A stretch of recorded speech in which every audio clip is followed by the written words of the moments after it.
Welcome to my channel. Assalamualaikum warahmatullahi wabarakatuh. Terakhir tentang Soekarno ya. Soekarno, paduka yang mulia, presiden seumur hidup, panglima tertinggi Soekarno. Beliau jatuh juga tahun 67. Itu dia penjara, dalam arti kata dirumahkan, tidak boleh ada yang nengok karena Soeharto takut dia bisa mempengaruhi orang-orang yang datang dengan pidatonya.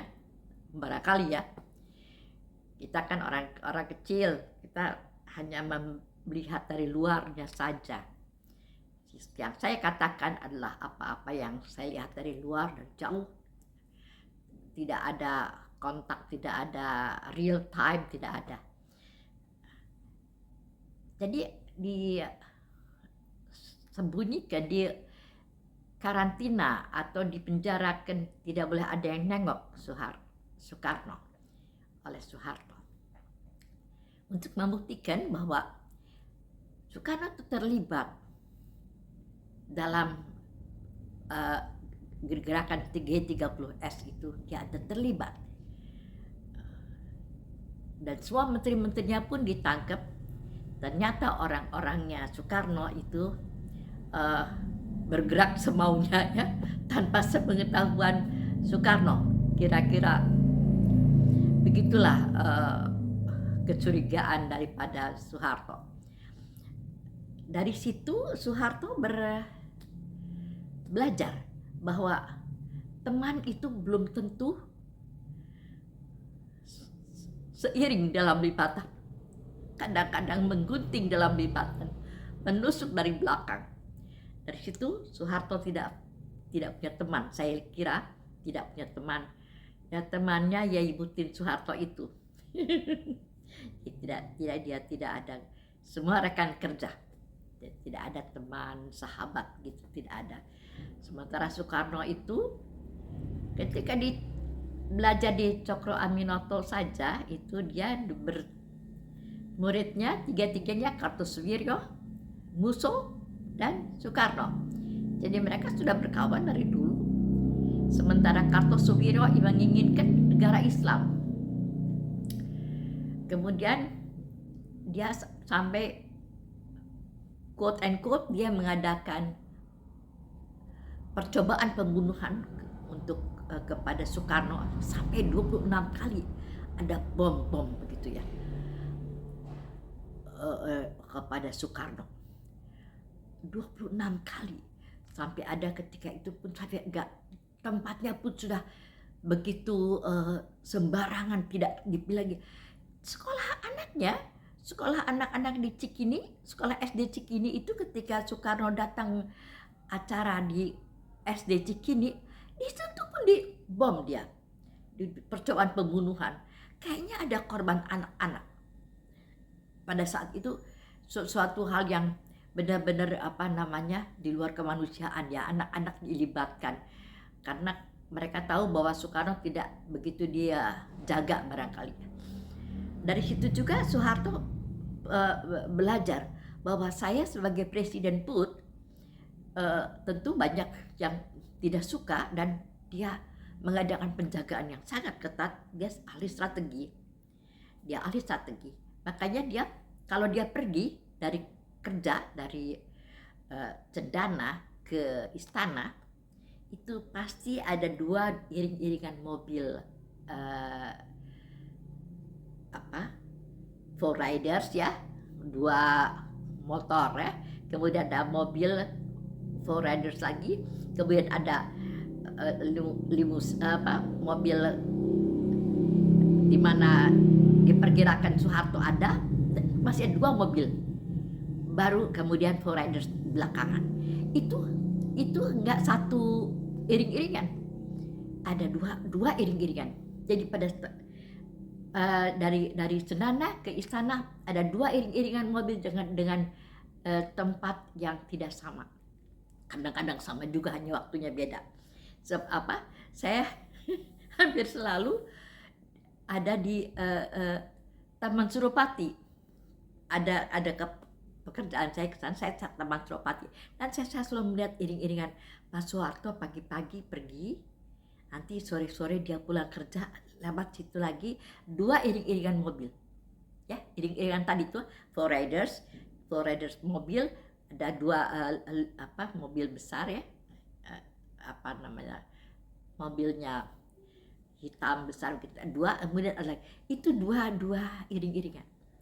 Kalau misalnya Soeharto pergi ke Istana Bogor, di setiap jembatan itu, jembatan tol atau bukan jembatan tol, jembatan penyeberangan ya, kan dia Gatot Subroto ada beberapa penyeberangan jalan kan, kemudian itu sudah ada tentara yang jaga. Saya kalau jalan ada tentara, itu pasti Soeharto lewat, pasti Pak Soeharto lewat. Jadi dia jaga di atas, biar takut ada dari atas ada serangan ya tentu dia strateginya benar-benar kuat, dia tidak mau kecolongan. Tapi ya Soeharto kalau nggak salah mah nggak ada lawan politik yang heroik. Soekarno itu penantangnya itu heroik semua. Ada seorang tentara Belanda ya, Samuel Westerling itu, dia memberontak, dia ingin membunuh Soekarno, tapi digagalkan. Lembong yang meninggal kalau nggak salah, kalau nggak salah Lembong, sebab saya kenal istrinya bilang Lembong itu suaminya, Lembong itu yang meninggal. Kemudian ketika itu Soekarno itu dia coba pembunuhan oleh quote and quote Kartosuwiro itu 26 kali sudah kemudian dia pengasingan itu ada 7 kali pengasingan, bolak-balik diasingkan ya. Pernah ya kalau nggak salah ya penjara Bandung,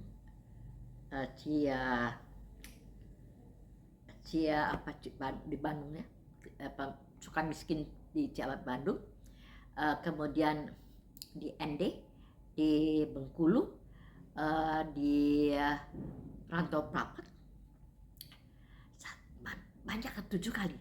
Saya lupa di mana-mana, tapi semua selalu Presiden Soekarno ingin minta kepada pemerintah Belanda waktu itu, saya minta baju putih merek bajunya putih, dia senang baju putih dan mereknya ada, lupa saya mereknya tuh, merek terkenal kalau nggak salah, lupa saya, tapi ada mereknya yang terkenal, dia minta itu putih merek jadi dia memang orangnya selalu harus ganteng ya gitu. Dan dia adalah bung. Kalau Pak Soeharto itu bapak ya, jadi dia seorang bapak yang sayang istri, sayang keluarga ya. Nah, tapi Pak Soeharto itu belajar banyak dari kekurangan daripada Soeharto. Seperti Soekarno tidak pernah pidato dengan teks. Dia ada singa podium, dia bisa ngomong apa saja secara retorik, secara menggebu-gebu, retorik itu berulang-ulang, sesuatu kata yang diulang-ulang, tapi itu penting kata itu. Nah, itulah kelebihan daripada Soekarno. Soeharto tidak bisa. Dia kalau mau pidato ditulis dulu, ya. Dia baca teksnya. Apa keuntungannya? Ada arsipnya. Soekarno hampir gak ada arsipnya. Dia boleh teriak apa-apa aja, tapi zaman waktu itu dia tidak ada yang merekam the whole pidato ya atau enggak. Ya, jadi rekaman itu betul-betul tidak ada arsipnya. Mungkin ada tapi sedikit ya. Kalau Pak Harto, dia mesti pastikan audiensnya siapa, dia bicaranya terarah.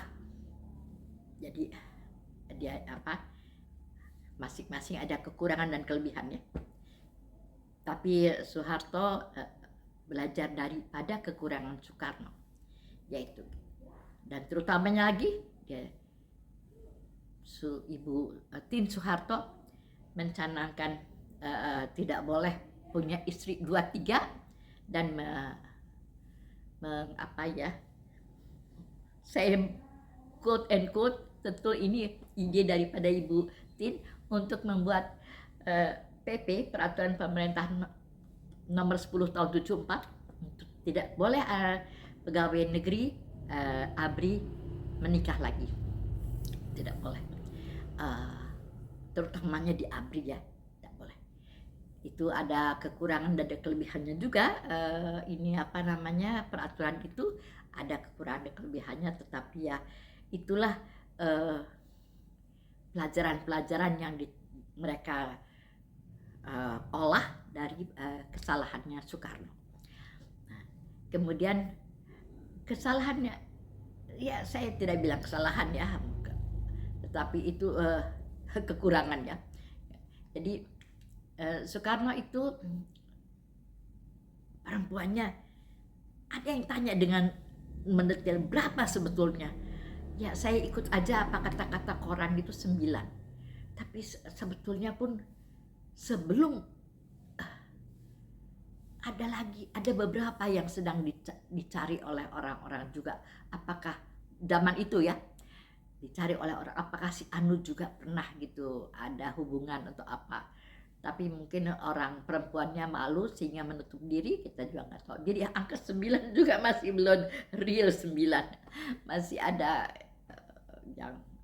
yang sedang dicari, apa yang bisa dicari ceritanya. Tapi yang sudah ketahuan ceritanya 9. Karena banyak istrinya itu, Ibu Tien dia tidak mau ya menikah dengan mudah, ada peraturan. Kalau nggak salah PP 10 nomor 74 tahun 74, kalau nggak salah, itu dari Ibu Tien saya kira itunya. Dan ibu-ibu itu, ibu-ibu Bayangkari, ibu-ibu Dharma Pertiwi, semua dia apa ya, digiatkan atau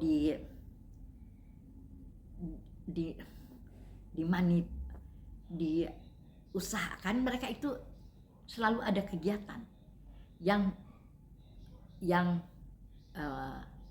kegiatan misalnya belajar menjahit, belajar memasak, kegiatan itu, kegiatan keibuan semua diharuskan.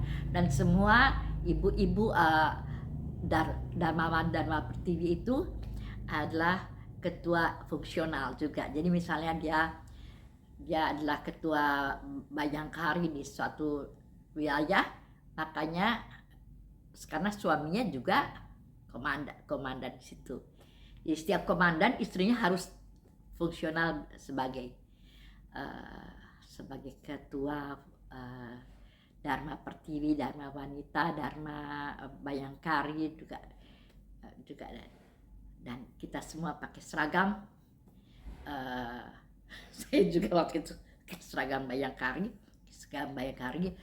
Kemudian kita juga harus coblos itu Golkar, karena dia ininya Golkar. Soeharto bikin partai Golkar. Jadi Soeharto itu banyak belajar dari Soekarno beberapa hal ya, seperti tadi sudah saya katakan, mungkin lebih banyak lagi, tetapi itulah yang penting-penting aja. Jadi tetap ada pemilihan umum, tetapi quote and quote ada semacam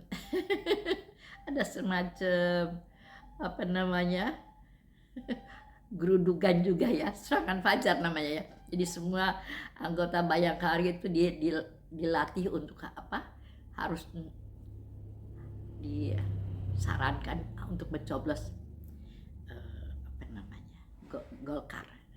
So ABRI pegawai negeri tidak boleh mencoblos. Jadi yang mencoblos itu Golkar. Istri-istrinya, anak-anaknya semua dikasih pengarahan untuk mencoblos Golkar. Ya itu, kemudian apalagi ya, yang saya mau cerita. Ya, jadi pada zamannya Soekarno itu penuh dengan huru hara ya, huru hara, karena Kartosuwiryo sebagai dulu kawan seperjuangan di Cokro Aminoto, guru Cokro Aminoto, dia inginnya negaranya negara Islam. Jadi Musso inginnya satu ini sih, mereka satu guru. Musso inginnya komunis, dia hargai.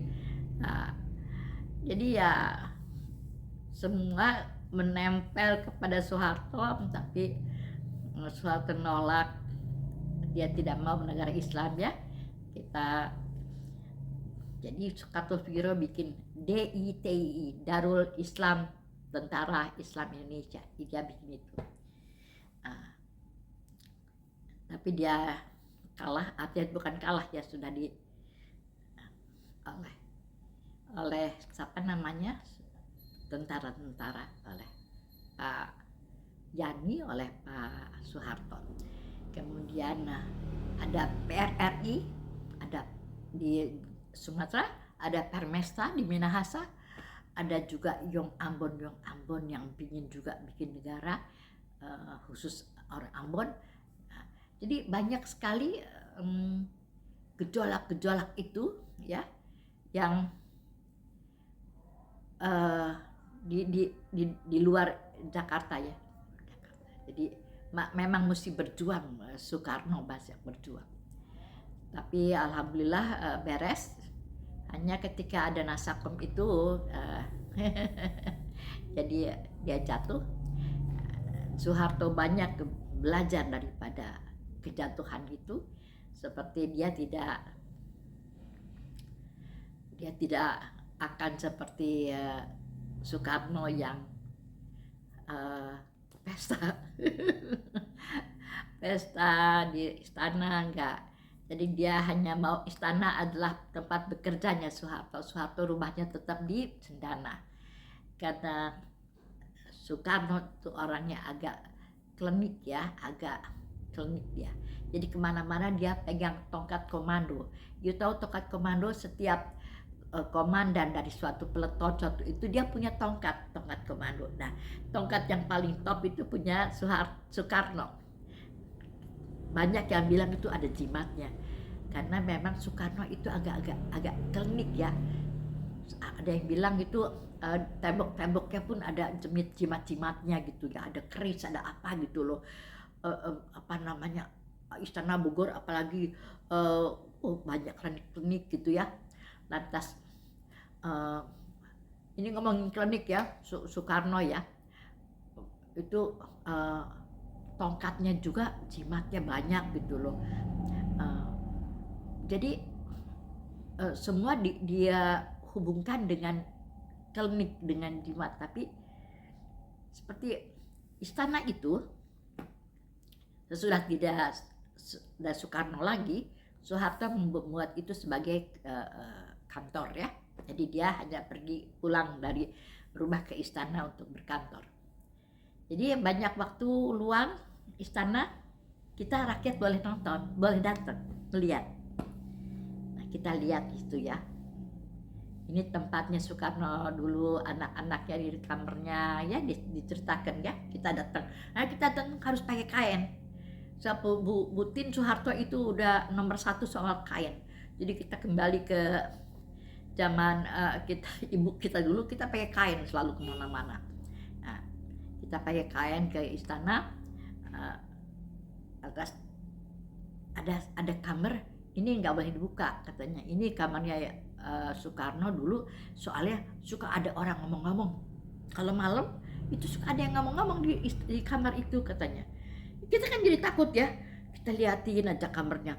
Itu suka dia kamar mandi pun suka dia mandi di situ katanya. Iya, kita kalaupun dibuka kamarnya juga kita takut barangkali ya, tapi karena ditutup kita liatin aja tuh kamar, kayaknya di depan istana, kamar istana depan. paling depan kayaknya. Dulu itu Megawati paling seneng dia ngintip dari jendela gitu kan, dia rambutnya panjang dulu kan, dia dari jendela dia ngintip kita kalau sedang ada obade istana ya, kita liatin Megawati, dia itu ya cantik ya gitu, anak-anaknya presiden. Ya ini semoga cerita saya ini buat nostalgia ya, tidak mengajak kepada sesuatu misalnya kita jadi cinta mati A atau cinta mati B, tidak. Ini hanya cerita dari seorang warga, tidak ada unsur-unsur menghina, tidak ada. Semoga saya tidak salah bicara. Terima kasih, sekian saja. Lain kali kita sambung lagi ya dengan cerita lain. Terima kasih.